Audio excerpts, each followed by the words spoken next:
ما تيجوا النهاردة نعمل حاجة تفرح الكبار قبل الصغيرين. هنعمل النهاردة أحلى تشيز كيك بديل الأوريو بطريقة سهلة وبدون سكر وطبقات كده غنية بطعم يجنن، بطعم مختلف كده وفي نفس الوقت متناسق مع بعضه. بدون سكر هتعملي أحلى تشيز كيك بديل الأوريو غني ومتماسك زي ما انت شايفة كده، طعمه يجنن أحلى من الكافيهات 100 مرة.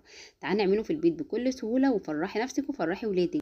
أول حاجة هنحضر طبقة البسكوت كده، ويلا نقول بسم الله ونبتدي الوصفة على طول. اول حاجه بنحضر طبقه البسكوت او الكيك. عندك كيك شوكولاته او عندك بسكوت بديل الاوريو بطحنه عندك في الكبه 350 جرام كده، بطحنهم عندي في الكبه. بعد كده ما بحط السمنه ولا حاجه، انا بحط معلقتين من اي صوص شوكولاته يكون عندك او بديل النوتيلا. ببتدي ان انا اعجنها، بتبقى معايا زي الرمل المبلوله كده.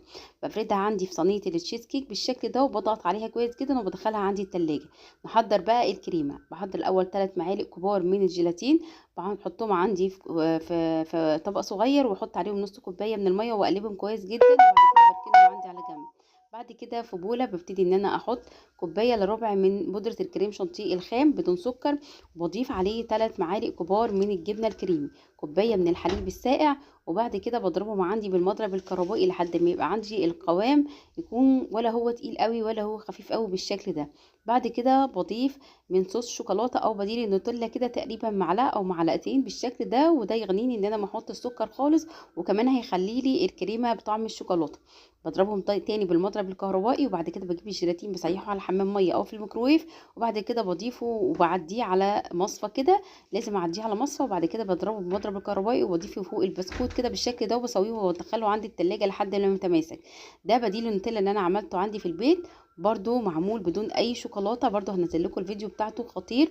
لو ما عندكيش او ما عملتهوش البيت، بتبتدي ان انت تجيبي معلقتين من بديل النوتيلا تخففيه عندك من الزيت بالزيت، وبعد كده بتفرديه عندك فوق طبقه الكريمه بعد ما تماسكت كويس جدا، وبدخله عندي التلاجة. وبعد كده ببتدي ان انا اجرنشه بقى.